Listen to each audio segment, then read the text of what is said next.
Baik, Assalamualaikum warahmatullahi wabarakatuh. Saya Andi Wijaya dengan NIM A1011221133. Ingin menyampaikan narasi dan hasil dari tugas UAS saya. Yang pertama ada pemeriksaan sidang acara biasa. Acara pemeriksaan biasa dalam hukum acara pidana diketahui jenis-jenis daripada acara pemeriksaan antara lain. Yang pertama, acara pemeriksaan biasa yang diatur dalam pasal 152 sampai 202. Yang kedua, acara pemeriksaan singkat yang diatur dalam pasal 203 sampai 204. Yang ketiga, acara pemeriksaan cepat yang diatur dalam pasal 205 sampai 216 yang diperinci lagi menjadi 1. Acara pemeriksaan tindak pidana ringan yang diatur dalam pasal 205 sampai 210. Kedua, acara pemeriksaan perkara lalu lintas yang diatur dalam pasal 211 sampai 216. Pengadilan negeri setelah menerima surat pelimpahan perkara dari jaksa penuntut umum dan berpendapat bahwa perkara tersebut termasuk wewenangnya, Ketua Pengadilan Negeri menunjuk hakim yang akan menyidangkan perkara tersebut dan hakim yang ditunjuk itu menetapkan hari sidangnya. Penunjukan oleh Ketua Pengadilan Negeri ini dapat berupa majelis hakim dan hakim tunggal. Nah, hakim atau majelis hakim kemudian menetapkan hari persidangan, dapat memerintahkan penuntut umum untuk memanggil terdakwa dan saksi-saksi untuk datang di sidang pengadilan. Pemanggilan terdakwa dan saksi-saksi oleh penuntut umum harus dilakukan dengan surat panggilan dan secara sah, serta harus diterima oleh terdakwa dalam jangka waktu sekurang-kurangnya 3 hari sebelum sidang. Persidangan dimulai dengan pembukaan oleh hakim dan pernyataan bahwa persidangan adalah terbuka untuk umum, kecuali dalam perkara mengenai kesusilaan atau terdakwanya masih anak-anak yang diatur dalam pasal 153 ayat 3 KUHP. Dalam pasal 153 ayat 3 KUHP. Maksud ketentuan daripada pasal ini untuk menjaga agar jiwa anak yang masih di bawah umur tidak terpengaruh oleh perbuatan yang dilakukan oleh terdakwa. Lebih-lebih dalam perkara kejahatan berat, maka hakim dapat menentukan bahwa anak di bawah umur 17 tahun kecuali yang telah atau pernah kawin tidak diperbolehkan mengikuti sidang. Hakim memerintahkan supaya terdakwa dipanggil masuk dalam sidang. Apabila terdakwa berada dalam tahanan, maka pada waktu ia masuk ke dalam ruang sidang harus dalam keadaan bebas, tidak dibelenggu atau lepas suatu ikatan. Jika dalam pemeriksaan terdakwa yang tidak ditahan tidak hadir pada hari persidangan yang telah ditetapkan, hakim ketua sidang meneliti apakah terdakwa sudah dipanggil secara tidak sah. Hakim ketua sidang menunda persidangan dan memerintahkan supaya terdakwa dipanggil lagi untuk hadir pada hari sidang berikutnya. Selanjutnya, jika terdakwa ternyata telah dipanggil secara sah, tapi tidak datang di sidang tanpa alasan yang sah, pemeriksaan perkara tersebut tidak dapat dilangsungkan dan hakim ketua sidang memerintahkan agar terdakwa dipanggil sekali lagi. Dalam suatu perkara ada lebih dari satu terdakwa, tidak semua terdakwa hadir pada hari sidang. Pemeriksaan terhadap terdakwa yang hadir dapat dilangsungkan. Hakim ketua sidang memerintahkan agar terdakwa yang tidak hadir tanpa alasan yang sah setelah dipanggil secara sah untuk kedua kalinya dihadirkan dengan paksa pada sidang berikutnya. Penasehat hukum kalau ada dipersilahkan masuk di ruang sidang bersama-sama dengan terdakwa. Kemudian hakim pada pemulaan sidang tersebut menanyakan kepada terdakwa tentang nama lengkap, tempat lahir, umur atau tanggal lahir, jenis kelamin, kebangsaan, tempat tinggal, agama, dan pekerjaannya, serta mengingatkan terdakwa supaya memperhatikan segala sesuatu yang didengar dan dilihatnya dalam sidang. Sesudah itu, hakim ketua sidang minta kepada penuntut umum untuk membacakan surat dakwaan. Dan selanjutnya, hakim ketua sidang menanyakan kepada terdakwa apakah ia sudah benar-benar mengerti. Apabila terdakwa ternyata tidak mengerti, maka penuntut umum jika terdakwa tidak mengerti, maka penuntut umum atas permintaan hakim ketua sidang wajib memberikan penjelasan yang diperlukan. Itu diatur dalam pasal 155 KUHP. Pada permulaan sidang ini, penuntut umum memberikan penjelasan atas dakwaannya. Hal ini untuk menjamin terlindungnya hak terdakwa guna memberikan kesempatan untuk pembelaannya. Setelah penuntut umum selesai membacakan dakwaannya, kesempatan diberikan kepada terdakwa atau penasehat hukum untuk mengajukan keberatan atau tangkisan. Nah, berikutnya keberatan terdakwa atau penasehat hukum atas surat dakwaan. Kata keberatan merupakan istilah teknis yuridis diatur dalam ketentuan pasal 158 ayat 1 KUHP. Sebelumnya dalam praktek dikenal dengan istilah tangkisan atau eksepsi. Berasal dari bahasa Belanda eksepsi atau bahasa Inggris exception. Apa yang dimaksud dengan keberatan atau tangkisan tersebut? KUHP tidak memberi pengertian yang jelas. Untuk itu kita mencari dalam pendapat para sarjana atau doktrin antara lain. Yang pertama dari Ahmad Sumadi Praja SH dalam Lilik Mulyadi mengatakan keberatan atau tangkisan adalah alat pembelaan dengan tujuan yang utama untuk menghindarkan diadakan putusan tentang pokok perkara, karena apabila tangkisan ini diterima pengadilan, pokok perkara tidak perlu diperiksa dan diputus.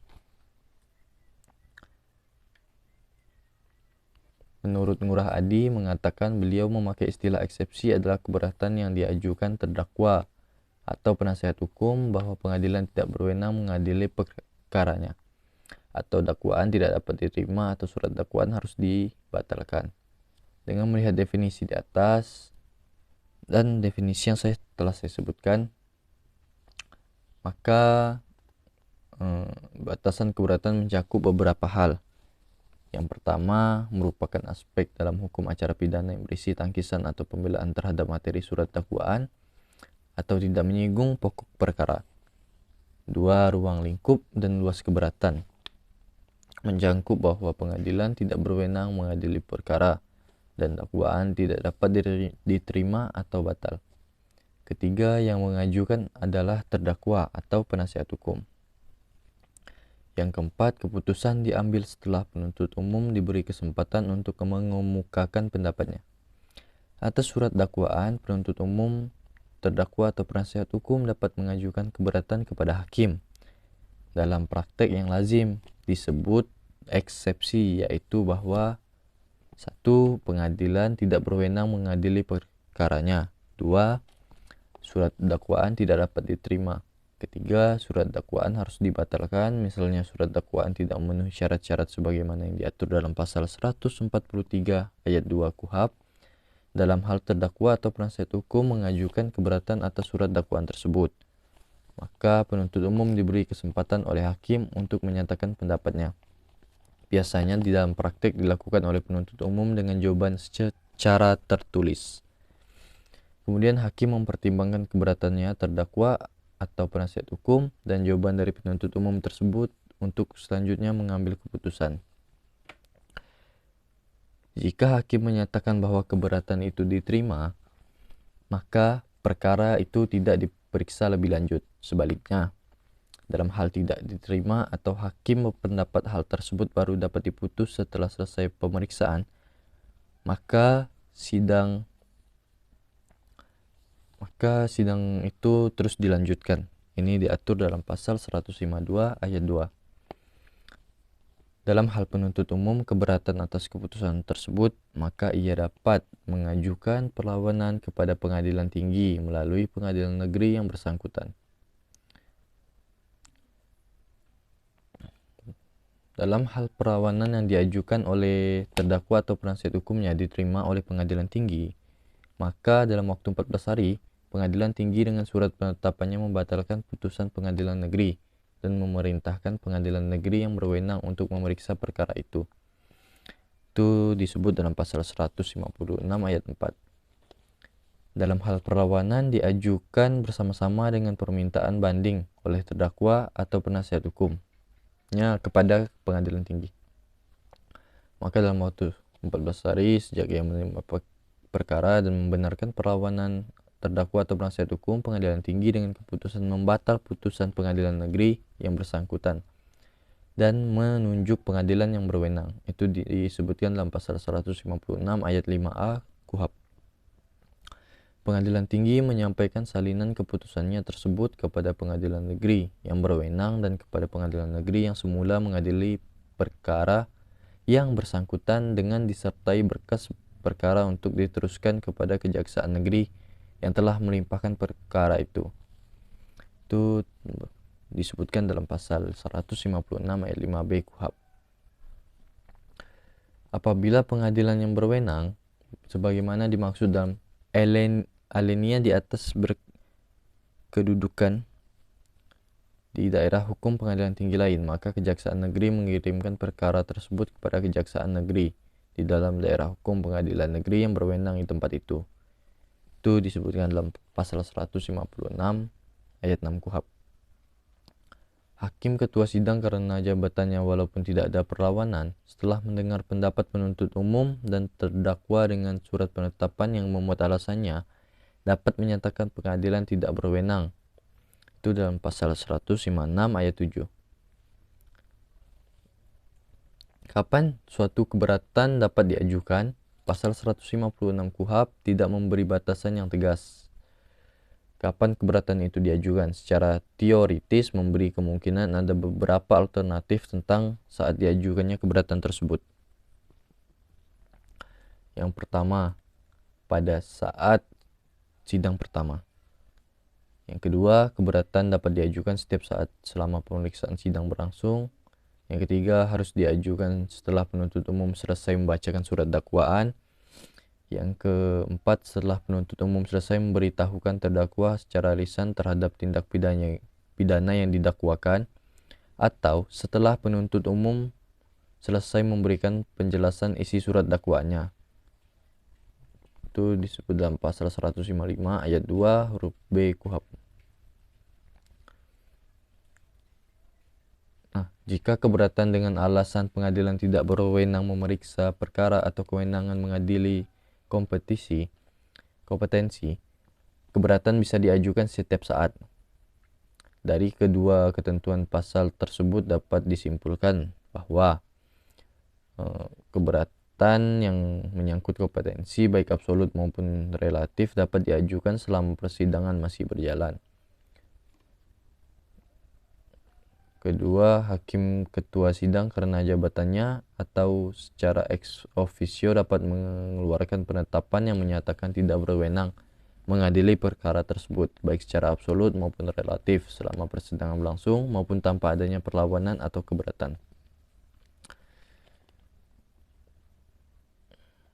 Ada beberapa macam keberatan menurut KUHP. Nah, menurut pasal 156 ayat 1 KUHP dikenal ada 3 jenis keberatan, yakni yang pertama keberatan tidak berwenang mengadili, yang kedua keberatan dakwaan tidak dapat diterima, yang ketiga keberatan surat dakwaan harus dibatalkan. Berikutnya ada pendengaran saksi. Dalam pendengaran saksi dalam pasal 289 HIR ditentukan bahwa hakim harus dimulai mendengar saksi-saksi dan kemudian kalau semua saksi-saksi sudah didengar, barulah terdakwa didengar secara tanya jawab. Dalam ayat 3 dari pasal 289 itu hakim dikuasakan juga untuk menanyakan hal sesuatu kepada terdakwa di tengah-tengah pendengaran saksi. Akan tetapi di dalam praktiknya hakim yang menjalankan pemeriksaan pada umumnya mulai mendengar saksi-saksi satu persatu dan selanjutnya saksi-saksi itu ditanyakan kepada terdakwa.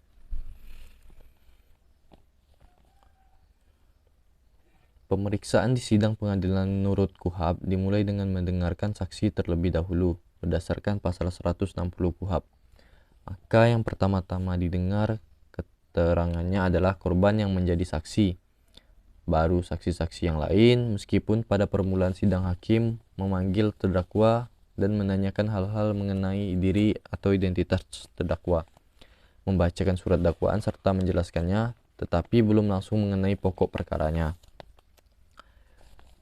Hakim adalah penjabat peradilan negara yang diberi wewenang oleh undang-undang untuk mengadili. Untuk itu, hakim dalam memeriksa dan memutus perkara pidana di sidang pengadilan diberi tugas dan wewenang menurut cara yang diatur dalam KUHP, yaitu yang pertama, hakim dilarang menunjukkan sikap atau mengeluarkan pernyataan di sidang tentang keyakinan salah atau tidaknya terdakwa. Itu diatur dalam pasal 153 KUHP.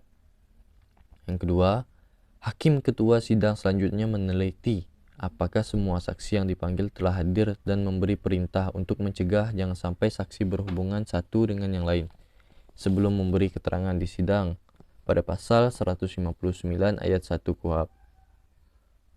Hakim dapat memerintahkan supaya saksi dihadapkan ke persidangan apabila disangka bahwa saksi itu tidak akan mau hadir meskipun ia telah dipanggil secara sah. Itu dalam pasal 159 ayat 2 KUHP.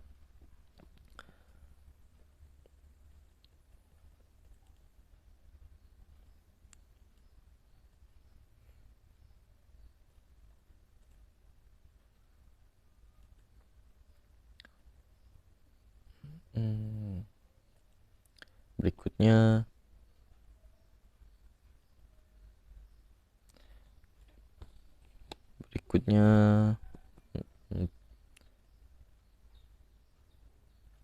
barang-barang bukti.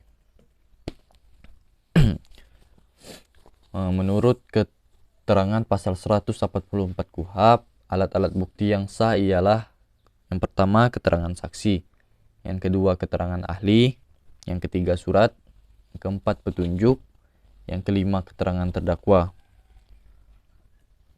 Hakim harus memperlihatkan kepada terdakwa segala barang bukti dan menanyakan kepadanya apakah ia mengenal benda itu dengan memperlihatkan ketentuan sebagaimana dimaksud dalam pasal 45 undang-undang ini, yaitu pasal 181 ayat 1.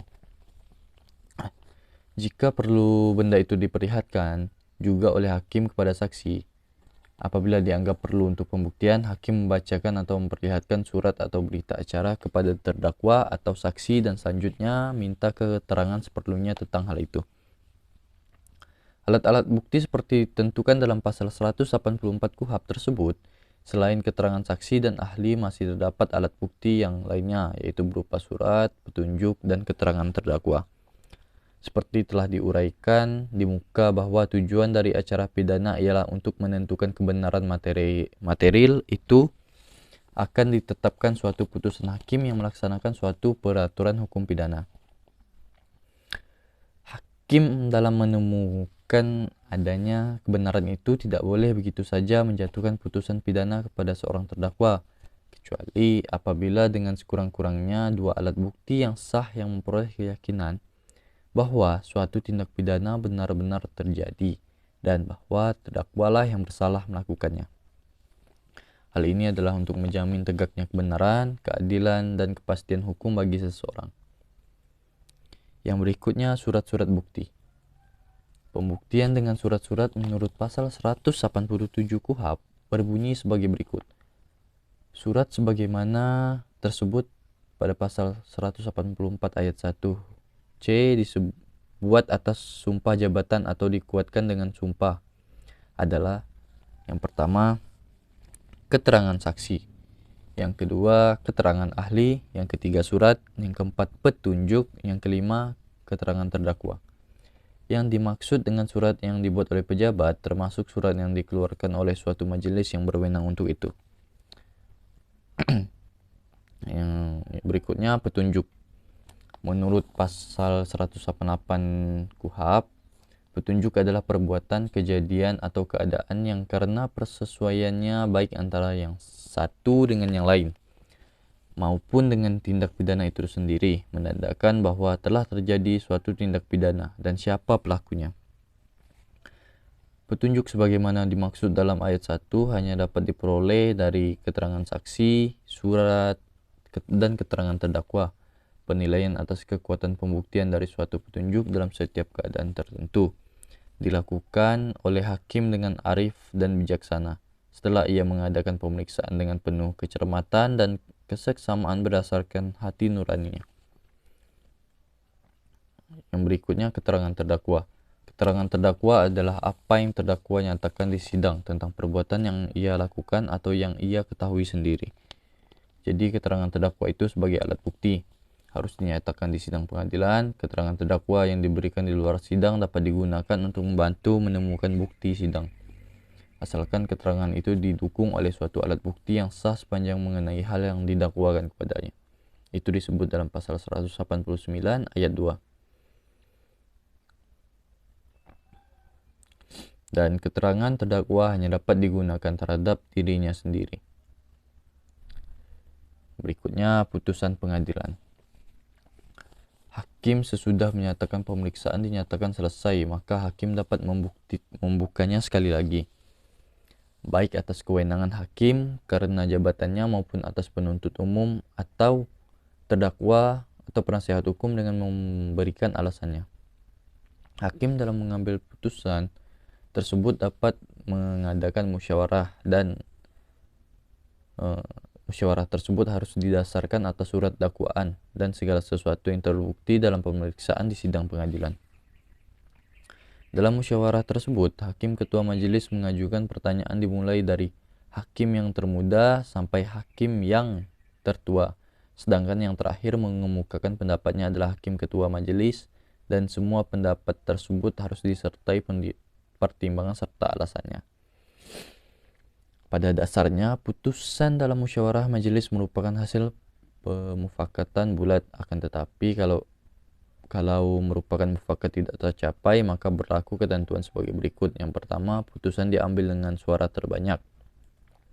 Yang kedua, jika ketentuan tersebut huruf A ayat 1 tidak juga dapat diperoleh, putusan yang dipilih adalah terdapat hakim yang paling menguntungkan terdakwa.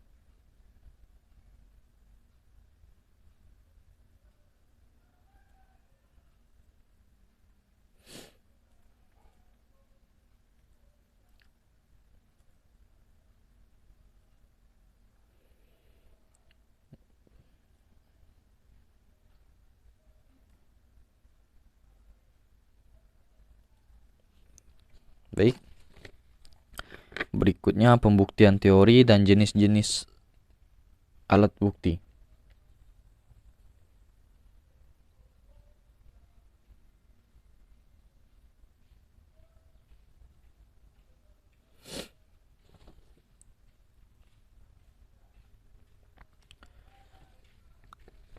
Pembuktian teori dan jenis-jenis alat bukti. Teori pembuktian. Yang pertama, conviction in time. Ini didasarkan pada keyakinan hakim melulu.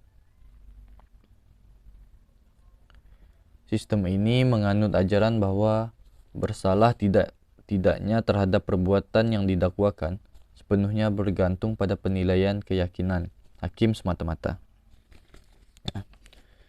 Jadi bersalah tidaknya terdakwa atau dipidana tidaknya terdakwa sepenuhnya bergantung pada keyakinan hakim. Keyakinan hakim tidak harus timbul atau didasarkan pada alat bukti yang ada, sekalipun alat bukti sudah cukup. Kalau hakim tidak yakin, hakim tidak boleh menjatuhkan pidana. Sebaliknya, meskipun alat bukti tidak ada, tapi kalau hakim sudah yakin, maka terdakwa dapat dinyatakan bersalah. Akibatnya dalam memutuskan perkara, hakim menjadi subjektif sekali. Kelemahan pada sistem ini terletak pada terlalu banyak memberikan kepercayaan kepada hakim, kepada kesan perseorangan, sehingga sulit untuk melakukan pengawasan tersebut. Hal ini terjadi di praktik peradilan Prancis yang membuat pertimbangan berdasarkan metode ini, dan banyak mengakibatkan putusan bebas yang aneh. Indonesia pernah menganut sistem pembuktian ini, yaitu Contohnya yang pertama, pengadilan yang swapraja dan kabupaten. Dua, memungkinkan hakim menyebut akan dasar sesuai keyakinannya. Yang ketiga, pembelaan sulit dilakukan terdakwa atau penasihat hukum. Yang keempat, pengambilan putusan berdasarkan metode. Teori yang kedua, conviction in reason. Ini berdasarkan keyakinan hakim atas alasan yang logis. Sistem pembuktian conviction in reason ini masih juga mengutamakan penilaian keyakinan hakim sebagai dasar satu-satunya alasan untuk menghukum terdakwa. Akan tetapi, keyakinan hakim di sini harus disertai pertimbangan hakim yang nyata dan logis, diterima oleh akal pikiran yang sehat. Keyakinan hakim tidak perlu didukung alat bukti yang sah, karena memang tidak isyaratkan meskipun alat-alat bukti telah ditetapkan oleh undang-undang.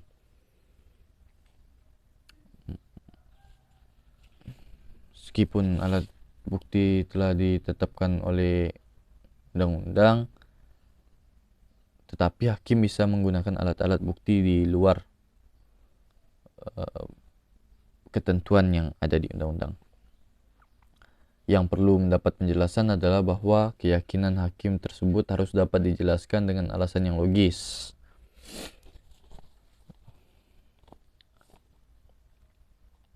Keyakinan hakim dalam sistem pembuktian conviction in reason harus dilandasi oleh reasoning atau alasan-alasan, dan alasan itu sendiri harus reasonable, yakni berdasarkan alasan-alasan yang dapat diterima oleh akal dan nalar, tidak semata-mata berdasarkan keyakinan yang tanpa batas. Sistem pembuktian ini sering disebut dengan sistem pembuktian bebas. Nah, yang berikutnya, sistem dari pembuktian yang positif atau positive Wetlick teori. Sistem ini ditempatkan berhadap-hadapan dengan sistem pembuktian conviction in time. Karena sistem ini menganut ajaran bahwa bersalah tidaknya terdakwa didasarkan kepada ada tiadanya alat-alat bukti yang sah menurut undang-undang yang dapat dipakai membuktikan kesalahan terdakwa. Sistem positif Wetlick sangat mengabaikan dan sama sekali tidak mempertimbangkan keyakinan hakim. Jika sekalipun hakim yakin akan kesalahan yang dilakukan terdakwa, akan tetapi dalam pemeriksaan di persidangan pengadilan perbuatan terdakwa tidak didukung alat bukti yang sah menurut undang-undang, maka terdakwa harus dibebaskan. Umumnya, bila seseorang terdakwa sudah memenuhi cara-cara pembuktian dan alat bukti yang sah menurut undang-undang, maka terdakwa tersebut bisa dinyatakan bersalah dan harus dipidana. Kebaikan sistem pembuktian ini yakni hakim akan berusaha membuktikan kesalahan terdakwa tanpa dipengaruhi oleh nuraninya, sehingga benar-benar objektif. Karena menurut cara-cara dan alat bukti yang ditentukan oleh undang-undang, kelemahannya terletak bahwa dalam sistem ini tidak memberikan kepercayaan kepada ketetapan kesan-kesan perseorangan hakim yang bertentangan dengan prinsip hukum acara pidana. Sistem pembuktian positif yang dicari adalah kebenaran format. Oleh karena itu, sistem pembuktian ini digunakan dalam hukum acara perdata. Positif Wetlick teori sistem di benua Eropa dipakai pada waktu berlakunya hukum acara pidana yang bersifat inquisitor. Peraturan ini menganggap terdakwa sebagai objek pemeriksaan belaka. Dalam hal ini, hakim hanya merupakan alat pelengkapannya saja. Berikutnya, teori sistem dalam pembuktian yang negatif atau negatif Wetlick. Dalam sistem ini, hakim hanya boleh menjatuhkan pidana apabila sedikit-dikitnya alat bukti yang telah ditentukan undang-undang itu ada ditambah dengan keyakinan hakim yang didapat dari adanya alat-alat bukti itu.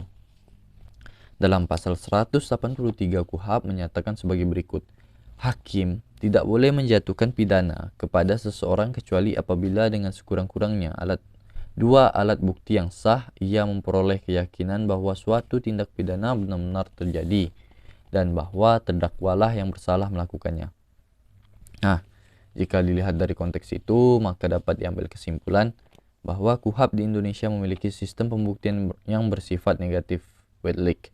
Hal tersebut dapat dilihat dari praktik beracara yang lumrah terjadi pada pengadilan Indonesia, yakni upaya pembuktian dari masing-masing pihak dengan menghadirkan berbagai macam bukti-bukti beserta keyakinan hakim terhadap suatu kesalahan berdasarkan bukti-bukti tersebut.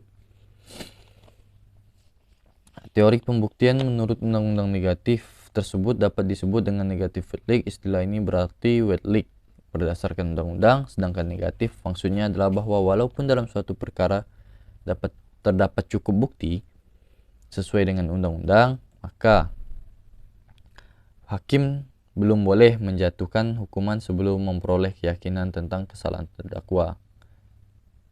KUHP menganut sistem dari pembuktian yang negatif wet leak untuk membuktikan terdakwa dari kesalahannya.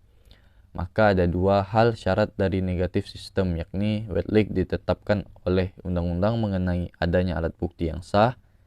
Negatif berdasarkan bukti ada, maka hakim meyakini akan kesalahan terdakwa dan juga dengan keyakinan.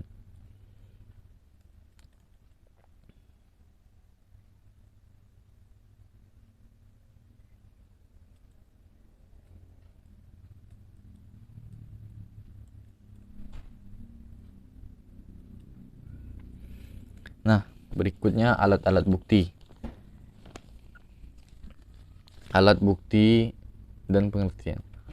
Kebenaran dari dilakukan alat bukti dan pengertiannya. Berikut pengertiannya. Kebenaran dari dilakukannya tindak pidana oleh terdakwa atau segala dari yang ada dalam kaitannya dengan adanya suatu perbuatan, serta dapat atau keyakinan dari hakim dapat dijadikan bahan dan pembuktiannya dikarenakan adanya alat bukti yang ada. Dasar hukum saksi dan alat buktinya. Yang pertama adalah pasal 159 sampai 174 KUHP mengenai saksi dan pemeriksaannya. Yang kedua mengenai keterangan dari saksi, yaitu pasal 184 ayat 1 huruf A dan pasal 185 KUHP. Dimaksud dengan saksi dan keterangan saksi. Saksi orang yang dapat memberikan keterangan guna kepentingan penyidikan, penuntutan, dan peradilan tentang suatu perkara yang ia dengar, ia lihat, dan ia alami sendiri. Dan keterangan saksi mengenai suatu peristiwa pidana yang ia dengar sendiri, ia lihat sendiri, dan alami sendiri dengan menyebut akan alasan dari pengetahuannya. Itu kedua pengertian dari saksi dan keterangan saksi. Nah, apa syarat-syarat sebagai saksi? Setiap orang yang melihat serta mendengar atau juga sendiri mengalami adanya suatu peristiwa yang dimana ada sangkut pautnya atau hubungannya dengan tindak pidana yang terjadi, tidak memihak atau merugikan terdakwa.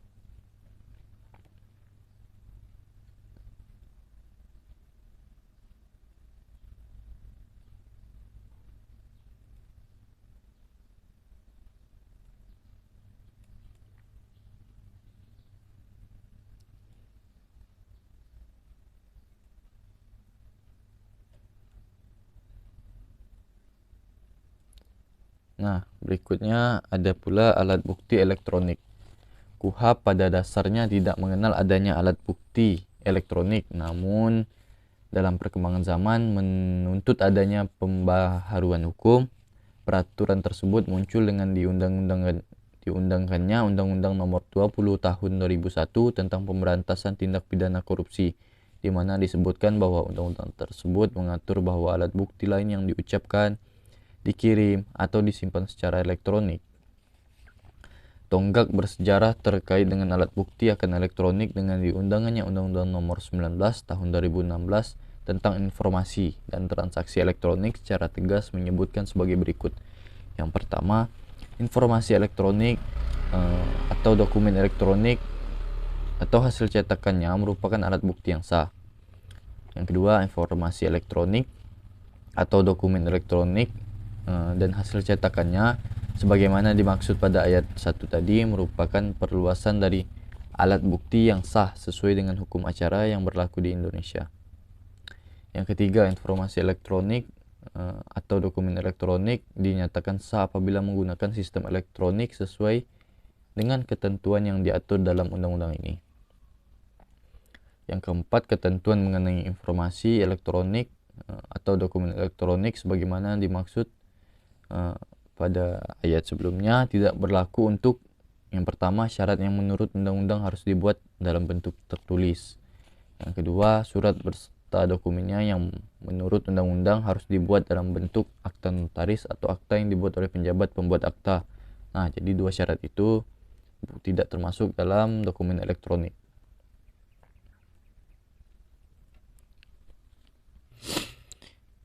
Nah, berikutnya upaya hukum.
Baik, upaya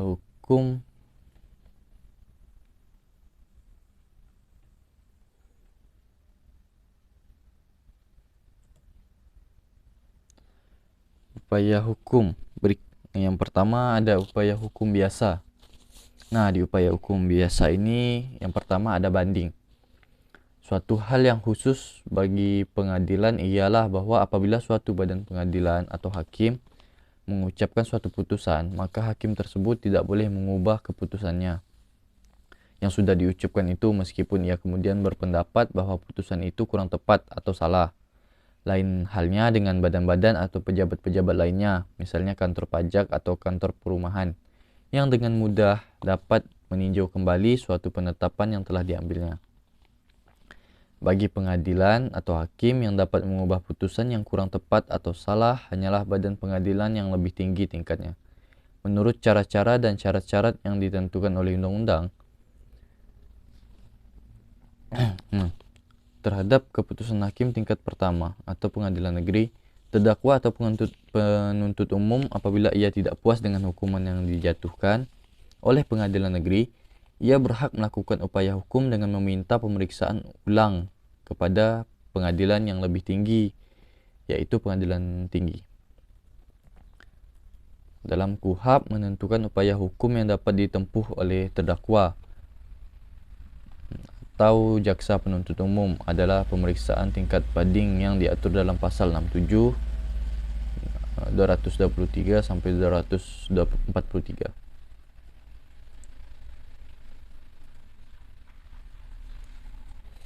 Menurut pasal 67 KUHP menentukan bahwa terdakwa atau penuntut umum berhak untuk minta banding terhadap putusan pengadilan tingkat pertama, kecuali terhadap putusan bebas, lepas dari segala hal tuntutan hukum yang menyangkut masalah kurang tepatnya penerapan hukum dan putusan pengadilan dalam acara cepat.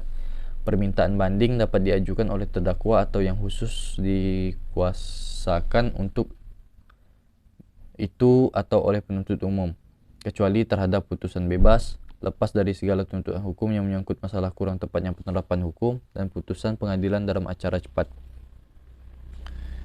Pemeriksaan banding tersebut boleh diterima oleh penitera pengadilan negeri dalam waktu 7 hari sesudah putusan dijatuhkan atau setelah putusan diberitahukan kepada terdakwa yang tidak hadir.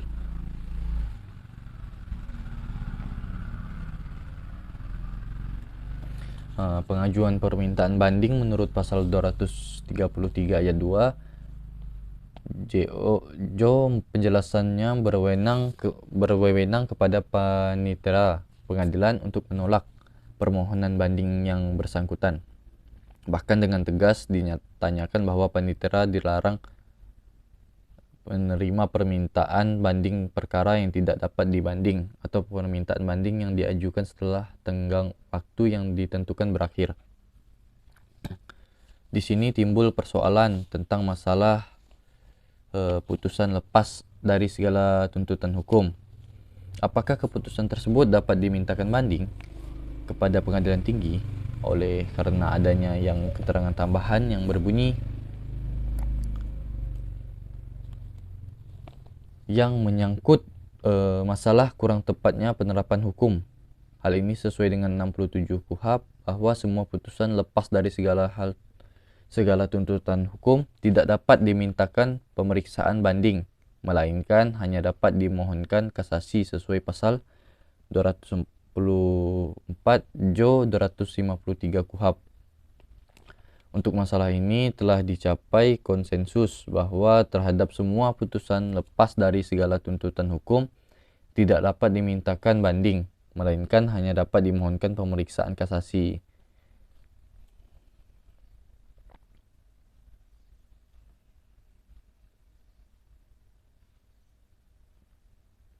Berikutnya ada kasasi. Perkataan kasasi yang di negeri kelahirannya Prancis disebut cassation dari kata kerja casser, artinya membatalkan atau memecahkan. Membicarakan kasasi tidak bisa dilepaskan dengan ketentuan dalam UU Undang-Undang Nomor 14 Tahun 1970 yang dirubah dengan UU Nomor 4 Tahun 2004 tentang kekuasaan kehakiman. Kasasi dapat dilihat dalam pasal 11 menentukan yang pertama, Mahkamah Agung merupakan pengadilan negara tertinggi dari 4 peradilan sebagaimana dimaksud dalam pasal 10 ayat 2. Mahkamah Agung punya wewenang yang pertama mengadili pada tingkat kasasi terhadap putusan yang diberikan pada tingkat terakhir oleh pengadilan di semua lingkungan pengadilan yang berada di bawah MA. Yang kedua, mengaju peraturan perundang-undangan di bawah undang-undang terhadap undang-undang. Nah, yang berikutnya kewenangan lainnya yang diberikan oleh undang-undang. Pernyataan tidak berlaku peraturan perundang-undangan sebagai hasil penguji.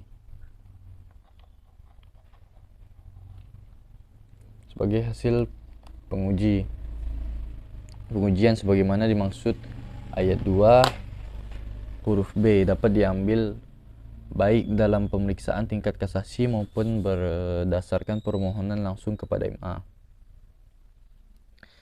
MA melakukan pengawasan tertinggi atas perbuatan pengadilan dalam lingkungan pengadilan yang berada di bawahnya berdasarkan ketentuan undang-undang.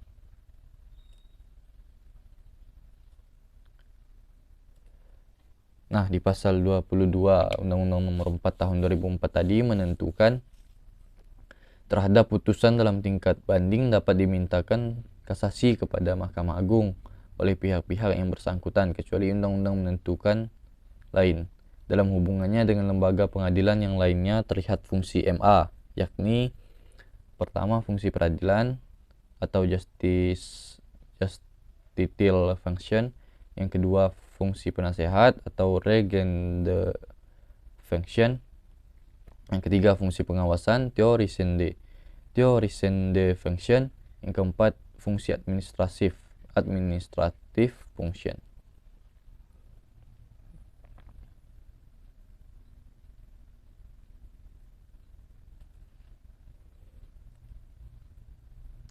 Nah, berikutnya upaya hukum luar biasa. Yang pertama ada gerasi, yaitu tentang permohonan yang diatur di dalam Undang-Undang Permohonan Gerasi, yaitu Undang-Undang Nomor 3 Tahun 1950 dan Undang-Undang Dasar Sementara Pasal 107 Ayat 1 dan 2. Pemberian gerasi adalah wewenang dari Presiden.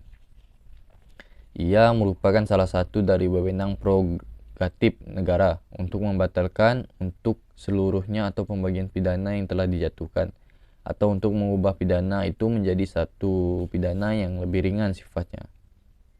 Lebih berat tidak mungkin.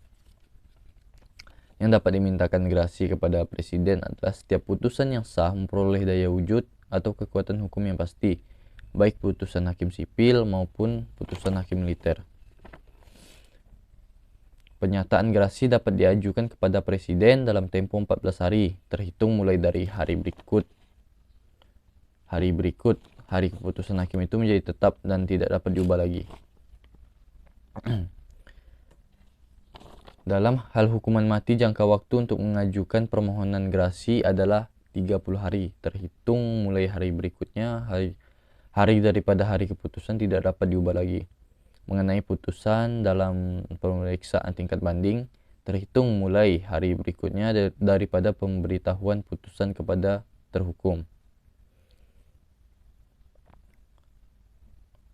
Dalam hal hukuman, apabila setelah tenggang waktu tersebut orang yang dihukum mati tidak mengajukan permohonan gerasi, maka hukuman mati masih belum boleh dilaksanakan, karena dalam hal ini presiden harus diberi kesempatan dahulu untuk mempertimbangkan apakah terdapat alasan untuk memberi gerasi kepada hukum atau tidak, walaupun si terhukum itu tidak mengajukan permohonan gerasi. Nah, apa sih akibat dari permohonan gerasi tersebut yang diajukan oleh si terhukum dalam tenggang waktu 40 apa akibat permohonan gerasi tersebut yang diajukan oleh si terhukum dalam tenggang waktu 14 hari.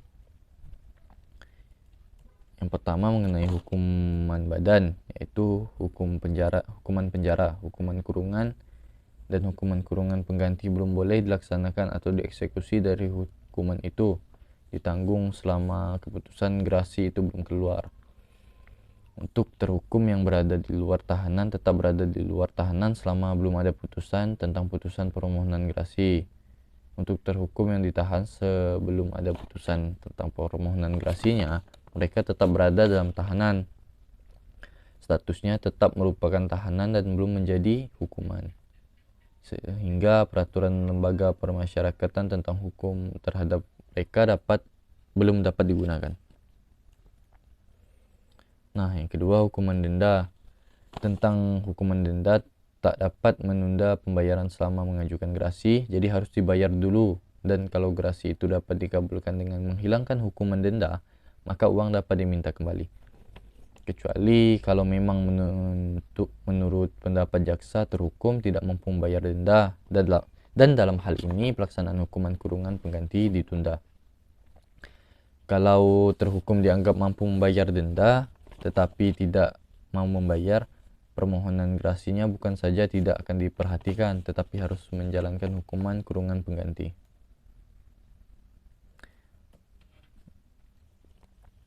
Nah, bagaimana sih cara mengajukan permohonan gerasi? Permohonan gerasi harus diajukan kepada panitera pengadilan yang memutus perkara pada tingkat pertama, atau jika permohonan bertempat tinggal di luar daerah hukum pengadilan yang bersangkutan, maka permohonan dapat diajukan kepada pembesar di daerah itu. Panitera yang menerima surat permohonan gerasi mengirim surat permohonan tadi dengan berkas pemeriksaan perkaranya kepada hakim atau ketua pengadilan yang memutus pada tingkat pertama.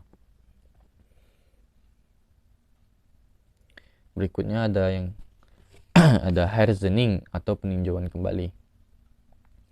Lembaga herziening di dalam hukum diartikan sebagai suatu upaya hukum yang mengatur tata cara untuk melakukan peninjauan kembali suatu putusan pengadilan yang telah memperoleh suatu kekuatan hukum yang tetap.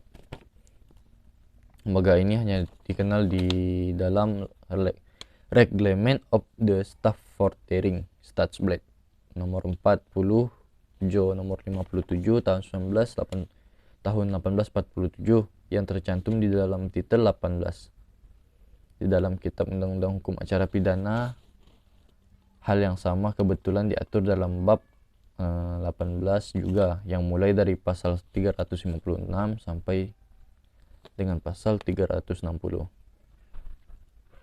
dan lembaga reasoning tersebut tidak berlaku bagi pengadilan inlander.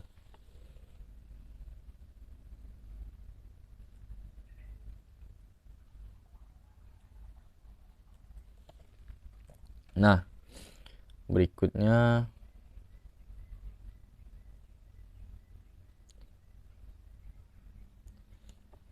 ada bantuan hukum. Bantuan hukum atau legal aid adalah segala bentuk bantuan hukum, baik bentuk pemberian nasihat hukum maupun yang berupa menjadi kuasa daripada seseorang yang berperkara, yang diberikan kepada orang yang tidak mampu ekonominya, sehingga ia tidak dapat membayar biaya atau honorarium kepada seorang pembela atau pengacara. Berdasarkan pendapat Jaksa Agung Republik Indonesia bahwa bantuan hukum adalah pembelaan yang diperoleh seseorang terdakwa dari seorang penasihat hukum sewaktu perkaranya diperiksa dalam pemeriksaan pendahuluan atau dalam proses pemeriksaan perkaranya di muka pengadilan. Beberapa undang-undang telah menggunakan istilah bantuan hukum. Istilah bantuan hukum tersebut dapat ditemukan dalam KUHP, Undang-Undang Nomor 39 Tahun 1999 tentang Hak Asasi Manusia, dan Undang-Undang Nomor 18 Tahun 2003 tentang advokat, dan Undang-Undang Nomor 4 Tahun 2004 tentang kekuasaan kehakiman.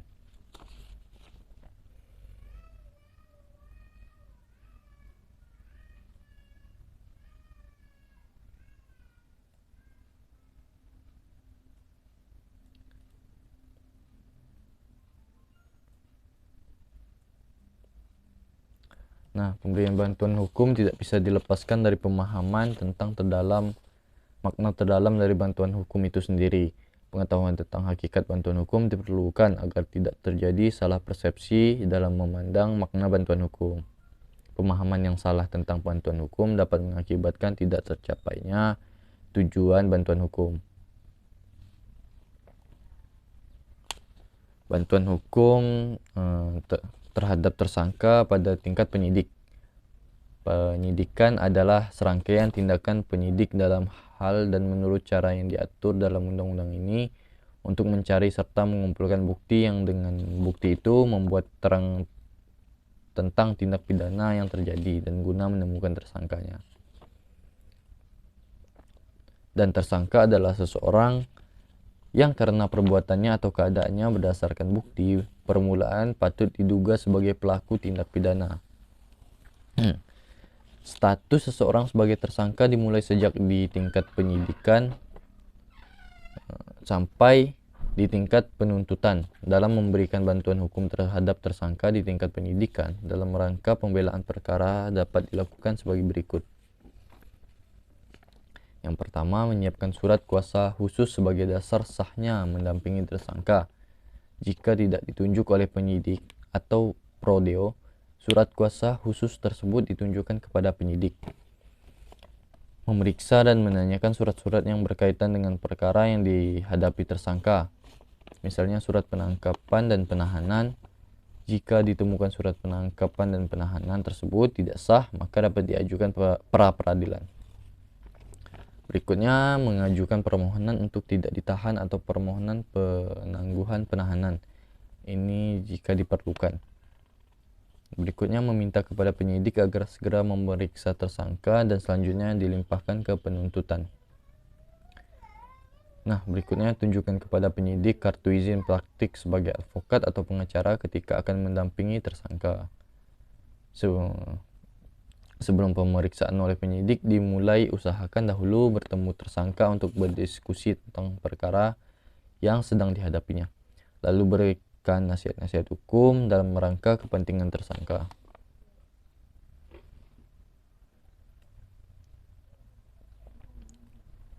Nah, berikutnya dampingi tersangka pada saat penyidikan dari awal sampai akhir. Perhatikan, dengar, rekam atau catat dengan baik setiap tanya jawab antara penyidik dan tersangka. Nah, berikutnya ajukan keberatan jika penyidik dalam memeriksa tersangka ada unsur paksaan, kekerasan atau pelanggaran HAM sehingga membuat tersangka tidak bebas memberikan keterangan. Berikutnya ajukan Saksi yang meringankan bagi tersangka jika ada. Saksi ini diajukan terutama jika tersangka tidak mengaku sebagai pelaku tindak pidana yang disangkakan kepadanya. Berikut meminta kepada penyidik berita acara pemeriksaan atau BAP terhadap tersangka. Nah, sampai dampingi tersangka di tingkat penuntutan. Pemberian bantuan hukum sebagai pendidikan klinis sebenarnya tidak hanya terbatas pada jurusan-jurusan pidana dan perdata untuk akhirnya tampil di pengadilan, tetapi untuk jurusan lain seperti jurusan hukum tata negara, hukum administrasi pemerintahan, hukum internasional, dan lain-lainnya yang memungkinkan memberikan bantuan hukum di luar pengadilan.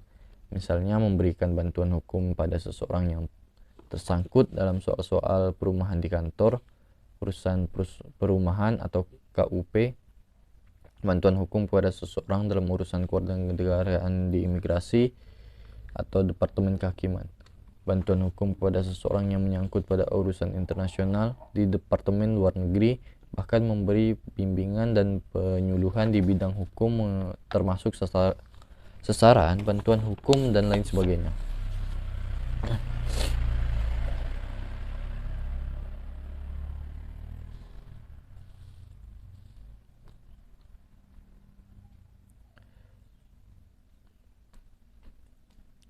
Nah, apa sih dasar hukum dari bantuan hukum ini?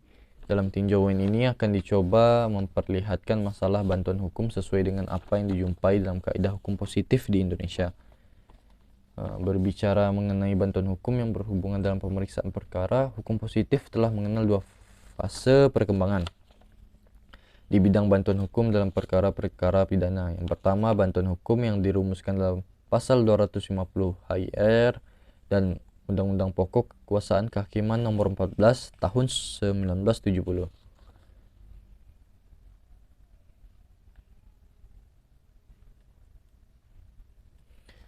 Apa sih? Nah, berikutnya apa itu tujuan bantuan hukum? Perkembangan mutakhir konsep bantuan hukum kini dihubungkan dengan cita-cita negara kesejahteraan, sehingga hampir setiap pemerintah dewasa ini membantu program bantuan hukum di negara-negara berkembang, khususnya Asia. Berdasarkan Dr.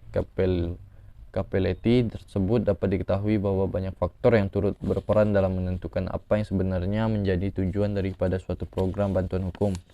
Sehingga untuk mengetahui secara jelas apa sebenarnya yang menjadi tujuan daripada suatu program bantuan hukum, perlu diketahui bagaimana cita-cita moral yang menguasai suatu masyarakat, bagaimana kemauan politik yang dianut, serta falsafah hukum yang melandasinya.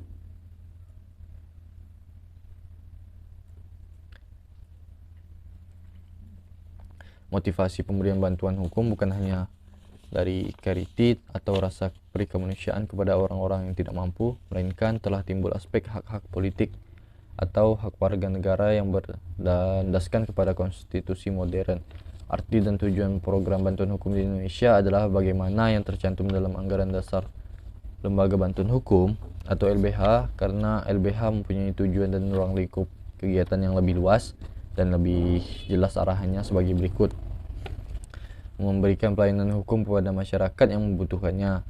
Yang kedua, mendidik masyarakat dengan tujuan menumbuhkan dan membina kesadaran akan hak sebagai subjek hukum. Yang ketiga, mengadakan pembaharuan hukum dan perbaikan pelaksanaan hukum di segala bidang. Nah, itu dengan melihat tujuan dari suatu bantuan hukum sebagaimana terdapat dalam anggaran dasar LBH tersebut, didapatlah diketahui kalau tujuan dari bantuan hukum tidak lagi didasarkan semata-mata didasarkan pada perasaan amal atau perikemanusiaan saja. Sebaliknya, pengertian lebih luas yaitu meningkatkan kesadaran hukum daripada masyarakat sehingga mereka akan menyadari hak-hak mereka sebagai manusia dan warga negara Indonesia. Berikutnya ada putusan, pelaksanaan putusan, dan hakim pengawas.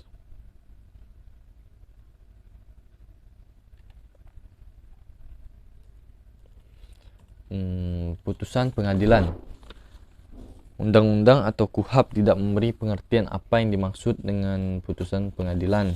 Hanya saja KUHP mengartikan putusan pengadilan adalah pernyataan hakim yang diucapkan dalam sidang pengadilan terbuka yang dapat berupa pemidanaan atau bebas atau lepas dari segala tuntutan hukum dalam hal serta menurut cara yang diatur dalam undang-undang ini. Untuk mengetahui apa yang dimaksud dengan putusan pengadilan, dikemukakan di sini pendapat sarjana yang mendefinisikan putusan disebut dengan vonis adalah produk pengadilan karena adanya dua pihak yang berlawanan dalam perkara perdata, yaitu penggugat atau tergugat. Penggugat dengan tergugat. Produk pengadilan ini disebut dengan peradilan yang sesungguhnya atau jurisdictio contestiosa yang memuat perintah dari pengadilan kepada pihak yang kalah untuk melakukan atau berbuat sesuatu atau untuk melepas sesuatu jadi sifatnya menghukum.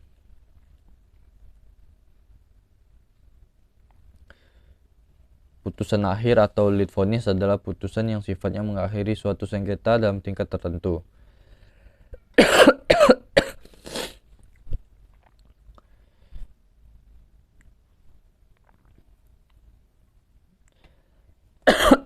Nah, berikutnya jenis putusan. Pada intinya jenis putusan dapat dibedakan menjadi dua, yakni putusan sela dan putusan akhir atau putusan bersifat material.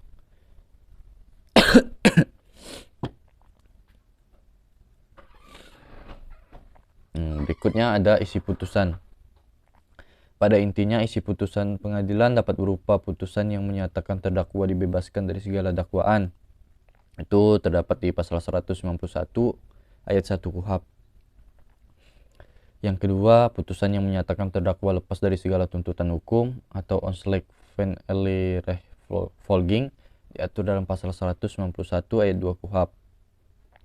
Yang berikutnya, putusan yang berisi suatu pemidanaan atau veroordeling diatur dalam pasal 193 ayat 1 KUHP.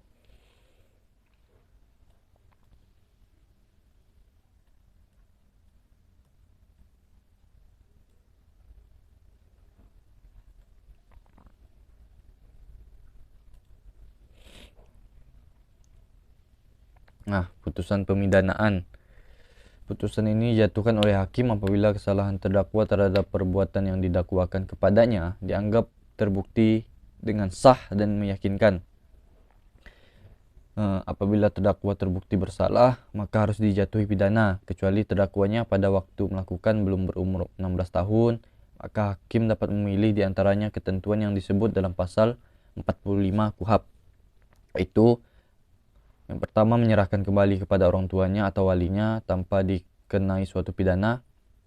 Yang kedua, memerintahkan supaya terdakwa diserahkan kepada pemerintah dan supaya dipelihara di suatu tempat pendidikan negara sampai berusia 18 tahun atau menjatuhkan pidana kepada terdakwa.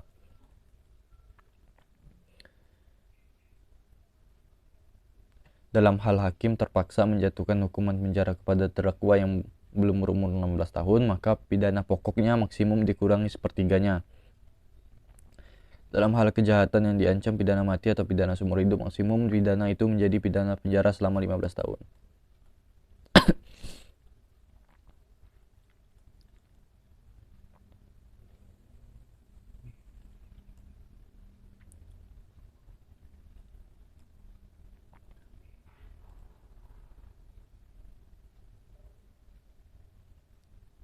Baik, mungkin hanya itu saja yang dapat saya sampaikan dari materi saya.